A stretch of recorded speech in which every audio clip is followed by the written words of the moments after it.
Good afternoon to you viewers. Thanks for keeping the fidelity by joining us in this edition of the 12 p.m. Balangwan Newscast on Equinox Television. We begin the first part with Nadine Yambo. Good afternoon. Good afternoon, Innocent Nazé. Mesdames et messieurs, bonjour. Merci d'honorer ce rendez-vous de l'information sur Equinox Télévision.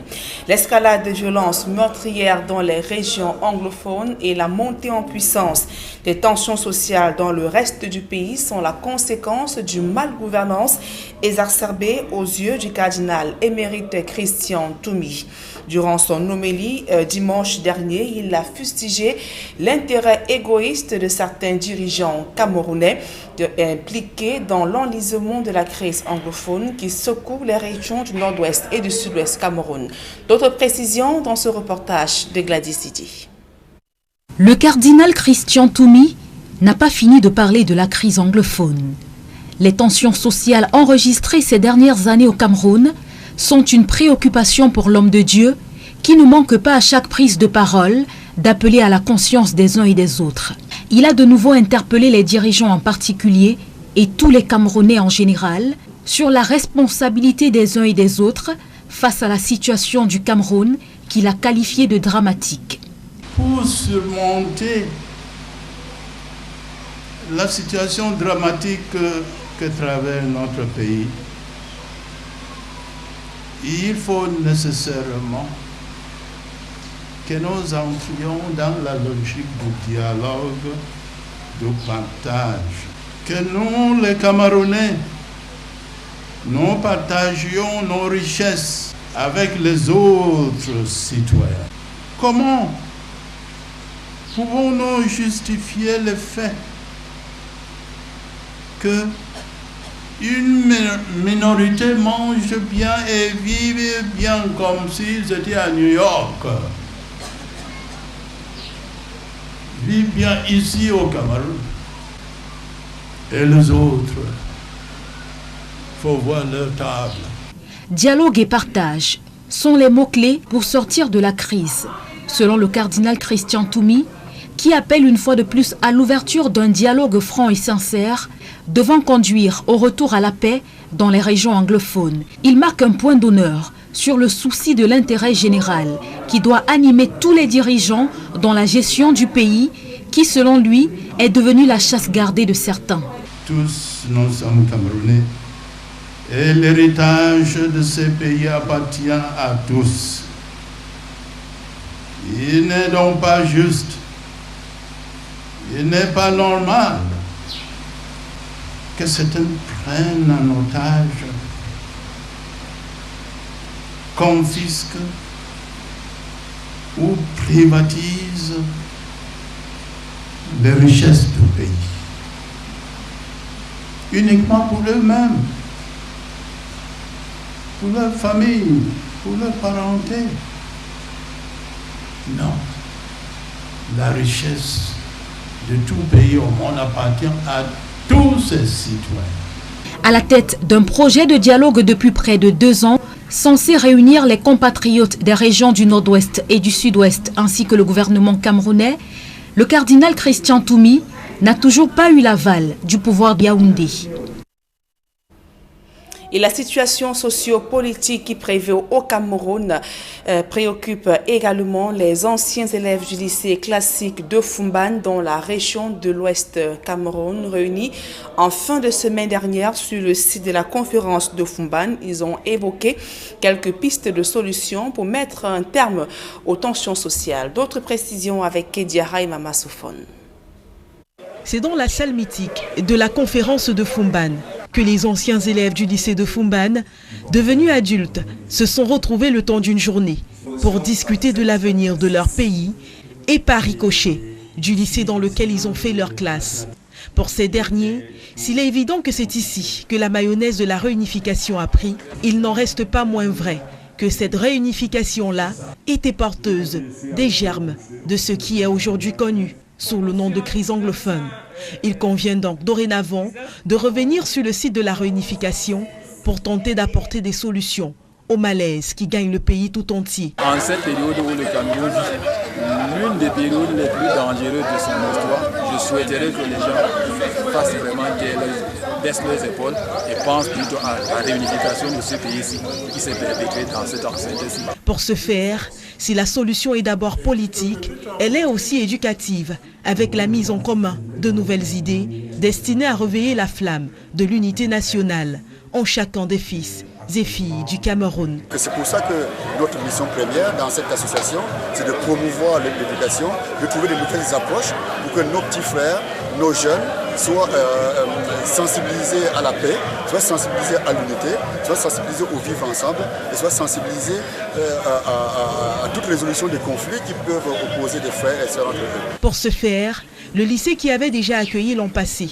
de nombreux élèves déplacés internes envisage de mettre des bouchées doubles afin d'en accompagner un peu plus cette année. Pour la rentrée scolaire qui s'annonce, nous sommes en plein préparatif et nous allons continuer avec les actions d'accueil des élèves venant d'ailleurs qui se sont retrouvés au lycée classique de Fumban par suite des crises que traversent les régions du nord-ouest et du sud-ouest, en leur facilitant l'accès à l'établissement. Pour ce qui est de l'avenir, ces élèves d'hier comptent bien corriger les failles de cet établissement afin de le hisser à la hauteur des plus grands lycées d'Afrique. Ce que nous pensons donner au lycée, c'est un peu de ce que nous avons reçu de ce lycée. Nous allons continuer dans la formation des enfants, nous allons continuer dans l'amélioration de leur milieu d'encadrement, par exemple par l'enrichissement de leur bibliothèque, par l'appui à des enseignants pour que l'encadrement soit parfait. Le lycée classique de Fumban, à l'image de tout ce que compte le Cameroun, a formé quantité d'individus qui aujourd'hui se retrouvent dans à peu près tous les secteurs de la société camerounaise et de la diaspora. Des individus qui se sont aujourd'hui déterminés à apporter leur part de contribution à la construction de cet édifice qu'est le Cameroun. Tout autre chose à présent, après le grand reportage d'Equinox Télévision relevant au grand jour le calvaire des populations victimes des embouteillages monstres sur la pénétrante est de la ville de Douala, le préfet Duvoury vient de publier un arrêté portant gestion du trafic routier sur la pénétrante Joseph Bertrand Maché, interdit notamment la circulation des camions de 5h à 21h. L'interdiction de circulation est prévue donc du 5 au 31 août 2019. Le préfet Duvoury précise que seuls les véhicules du chantier public, les véhicules des forces de maintien de l'ordre ainsi que les ambulances ont priorité sur l'axe en chantier. Et précisons également que la paralysie de la circulation a entraîné des pertes sur l'économie de la zone SEMAC en raison de la position stratégique de la ville de Douala. D'autres précisions avec Georges Mitterrandam, Donald Brice Kamougan. D'interminables files de véhicules, les uns espérant rallier Douala, les autres tentant d'en sortir. C'est la pénétrante est de la ville. La circulation est paralysée, environ 5 heures pour parcourir à peine 3 km. Parmi les usagers, un bon nombre d'opérateurs économiques, chefs d'entreprise, des camionneurs et propriétaires de camions, harassant la longue attente. Pour quitter par exemple le port de Douala et arriver à Yassa, si vous connaissez le calvaire, le camion peut faire 5 heures du temps pour arriver dedans. Donc il n'est pas normal. Parce qu'il a beaucoup de perdre. La consommation, le temps qu'il met même là, la consommation du carburant qu'il doit faire, et les risques même avec les cargaisons, vraiment elles sont énormes. Les experts sont unanimes. Le manque à gagner pour l'économie nationale est gigantesque. Le rôle de Douala dans la facilitation des échanges dans la CEMAC finit d'enfoncer le clou. Prenez un importateur tchadien qui fait venir des fruits tels que les pommes, ce que nous appelons ici les pommes de France. Et que pour sortir seulement de Douala, il faut 5 heures. Pour aller jusqu'à Yaoundé, 5 autres heures. Le repos du chauffeur et la continuation jusqu'au Tchad, eh bien, sa marchandise ne va plus être commercialisable. Pour les agents publics appelés à réguler l'activité économique, la facture est également salée avec des conséquences sur leur portefeuille en particulier et au bout de la chaîne, sur l'ensemble du pays, au plan économique. Les gens qui habitent par là-bas et qui viennent travailler dans la ville de Douala. C'est pénible. D'abord, ils doivent payer plus cher, perdre plus de temps, se lever plus tôt, arriver plus fatigués, passablement énervés au bureau, et donc ils ne sont plus aussi efficients que si ils travaillaient dans de bonnes conditions. Comment les autorités auraient pu prévenir une telle crise? L'économiste pense qu'une politique de planification tenant compte de la délicatesse et du rôle stratégique de Douala aurait pu faire l'affaire. Bien plus, le choix de faire travailler les entreprises contractantes en journée n'est pas logique, estiment les spécialistes. D'après une enquête du cabinet privé CamCity spécialisé en intelligence économique, le Cameroun a perdu en 2018 jusqu'à 0,4% de taux de croissance du fait des embouteillages conjugués à l'engorgement portuaire. Et l'Institut parlementaire de Yaoundé entame sa formation en processus électoraux et contrôle de l'action gouvernementale d'ici septembre prochain et devrait bénéficier de l'accompagnement du Maroc. Engagement réitéré hier à Yaoundé par l'ambassadeur du royaume chérifin Moustapha Mbou, reçu en audience par le président de l'Assemblée nationale, Cavalier Guédibril. Occasion pour les deux hommes de passer en revue la coopération dense et diversifiée entre le Cameroun et le Maroc. Et face aux multiples critiques, c'est les coûts peu accessibles des logements sociaux en cours de construction au Cameroun. Le gouvernement met en avant les subventions consenties. Pourtant, il faut débourser jusqu'à 45 millions de francs CFA pour acquérir un logement social dans un pays où le SMIC est évalué à 39 000 francs CFA. Entre l'heure et l'heure, ce programme national des logements sociaux est plombé depuis près de 10 ans au Cameroun. À présent, se publie reportage avant la deuxième partie de ce journal. La Fondation Activa soutient une campagne de santé organisée à Konsamba dans le département du Mungo. Près de 400 personnes sont venues massivement se faire dépister des maladies par des experts venus pour la circonstance. Les populations qui peinent à avoir accès aux soins de santé saluent l'initiative de la Fondation Activa. Reportage. Salle comble au centre de santé de Mambélion, il n'en fallait pas plus pour les populations de cette localité du département du Mungo pour exprimer leur totale adhésion à la campagne de santé gratuite du groupe Activa à travers sa fondation. Parents, enfants, jeunes et moins jeunes ont tenu à répondre à l'appel. Sur place, consultation générale, soins dentaires, examen de laboratoire, soins ophtalmologiques, intervention chirurgicale, prise en charge initiale des patients, bref, un paquet quasi complet. Je remercie l'organisme, l'homme qui a eu Activa, qui a eu le courage de venir jusqu'à l'ONACO pour nous montrer qu'il y a des organismes qui peuvent aider la population souffrante. Voilà. Et gratuitement. L'équipe de médecins pluridisciplinaires déployée avec le concours de Ascovim s'est dévouée toute la journée au service des plus de 400 personnes venues à la campagne. Près d'une vingtaine d'opérations chirurgicales pour le bonheur des fils et filles de Mambélion, pour qui l'accès aux soins de santé est un véritable luxe. Nous sommes des villageois, comme on dit, et que nous n'avons vraiment pas une activité qui apporte le revenu de manière que si quelqu'un soit malade, puisse se faire soigner. Donc je crois que avec cette action qui est arrivée, je pense que ça va améliorer les conditions de vie, ou alors améliorer simplement la santé des uns et des autres. Avec cette initiative, la Fondation Activa souscrit à la responsabilité sociale de l'entreprise, valeur cardinale du groupe. Parce que la santé fait partie des domaines d'action de la Fondation Activa. Entre autres dans la culture, l'environnement, l'éducation, le développement durable. Donc la santé fait partie de ça. Et puis en plus, pour atteindre des objectifs de la santé pour tous. Je suis très heureux que les populations ont répondu présent. On remercie le comité de développement et les autorités pour avoir fait la sensibilisation qu'il fallait, des soins gratuits en matière d'ophtalmologie, de soins dentaires, de chirurgie, de médecine interne et autres. Après Mambélion, dans le littoral, La Fondation Activa mettra le cap sur les régions de l'Est et de l'extrême nord afin d'y apporter du sourire aux centaines de réfugiés.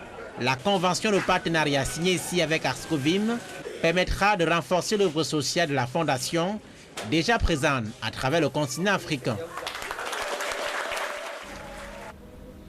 Et la suite de ce journal, c'est en langue anglaise avec vous, Nonsen Nazi. Exactly, Nazin Yambo. Good afternoon to you once more, viewers. Road users are still lamenting over the heavy traffic jam on the Yassa stretch of road linking Douala and Yaoundé. And most of them are complaining for staying on the spot for several hours just to travel to Yaoundé. And equally, business persons have complained of the adverse consequences the heavy traffic has had on their businesses. Details with Immaculate Fogwe.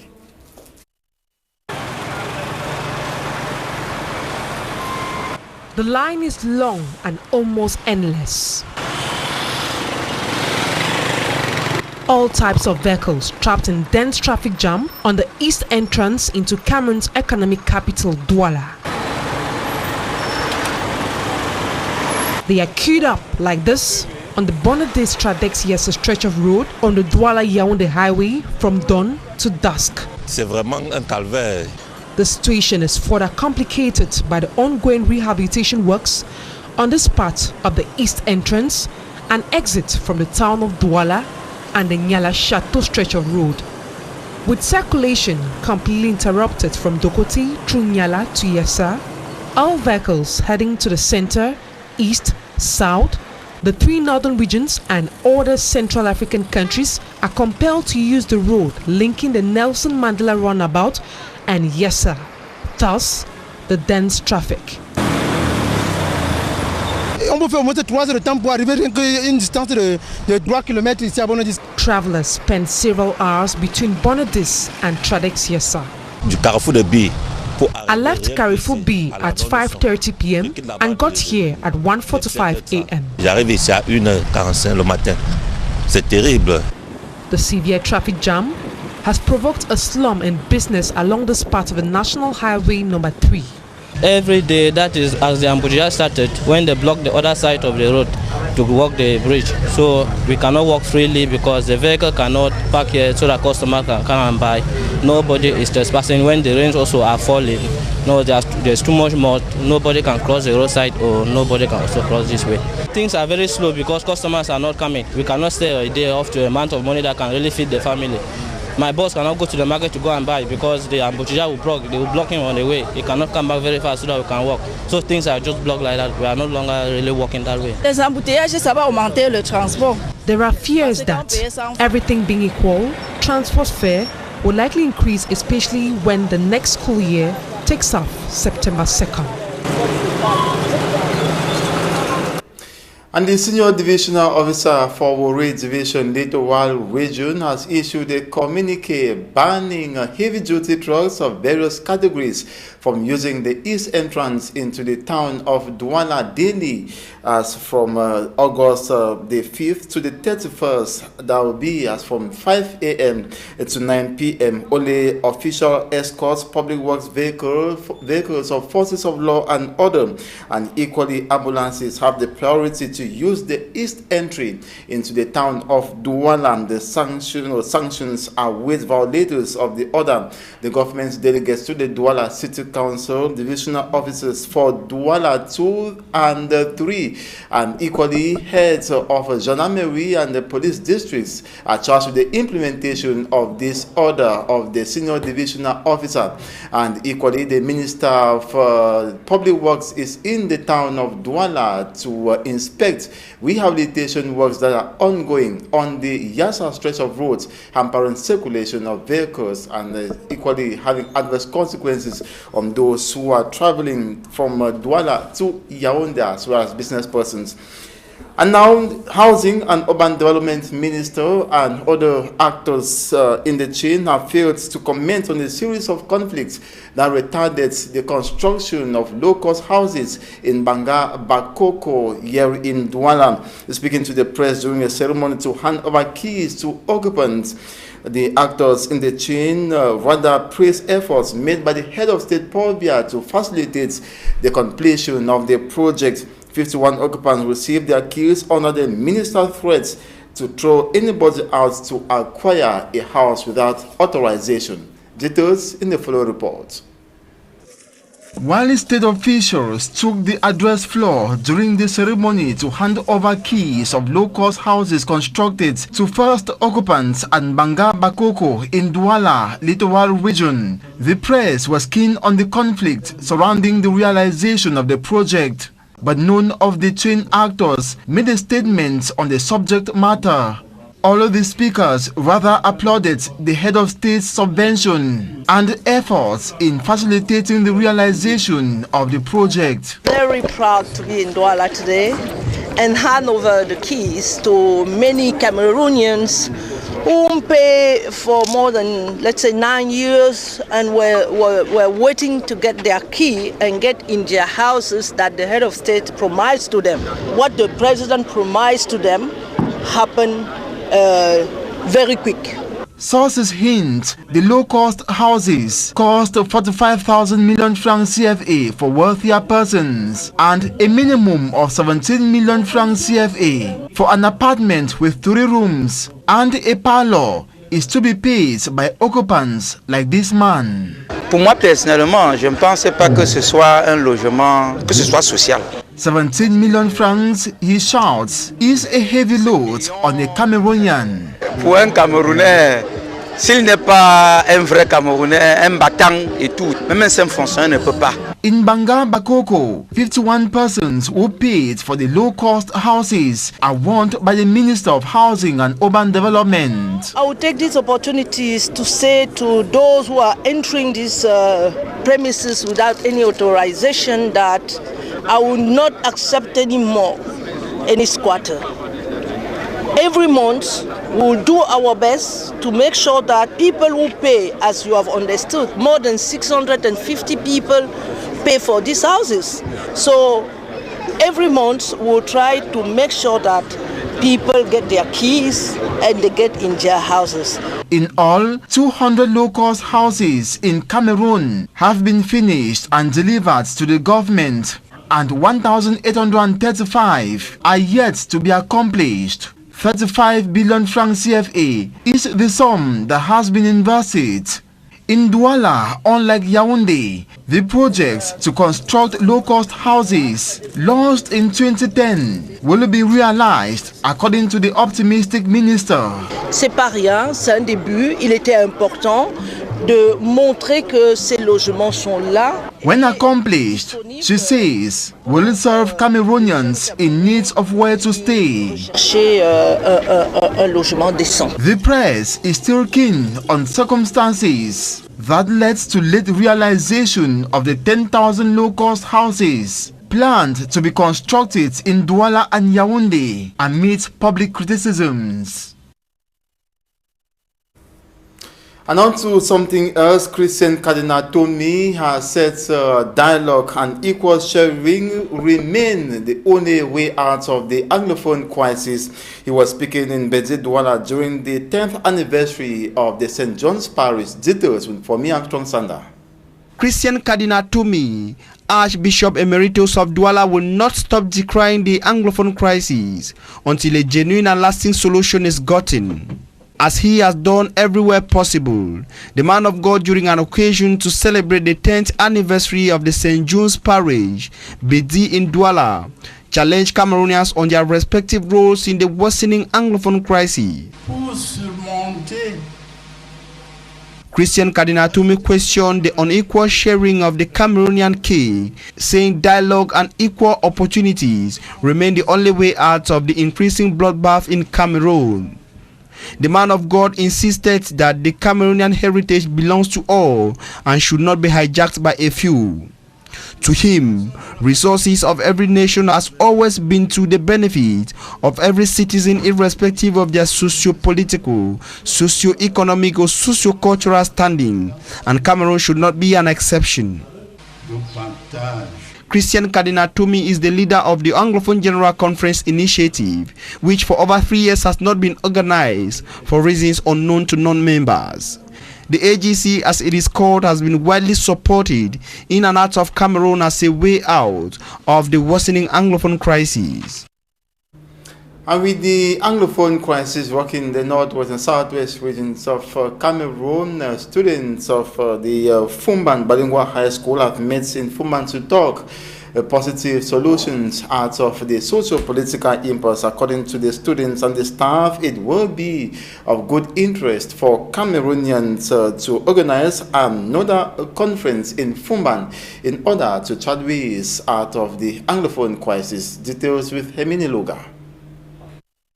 History has it, the Fumban Constitutional Conference of July 1961 brought to limelight the union between West Cameroon and East Cameroon. It had a delegation from West Cameroon led by John Gu Foncha, meeting another delegation from the East Cameroon. The focal point was to decide on the future of Cameroon, given that after the World War II, nationalism and the search for self-rule was born. Counting years after the Fumban Conference, ex-students of the Fumban Bilingual High School deemed it wise to reflect over the country's burning issues in relation to the ongoing crisis. To them, Fumban remains a reference place for peace talks. According to one of the actors, it is believed that the answer to the ongoing crisis rocking Cameroon would be in a meeting held in Fumban, and this retracing aspect mentioned within the Fumban Conference.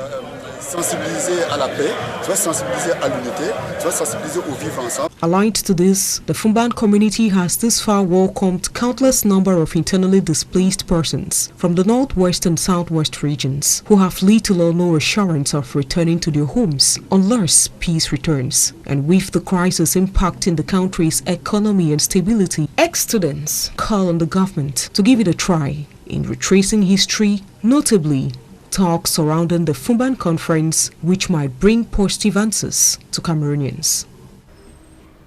And that report ends this edition of the Midday Bilingual Newscast on Equinox Television. Thanks so much for watching. We shall be back at 4 p.m. God willing. Nadine Yambo, on se revoit à 16h. Exactement, Innocent Nazé. Le prochain rendez-vous, c'est à 16h. Mesdames et messieurs, merci pour votre aimable attention et passez d'agréables moments en compagnie de nos programmes.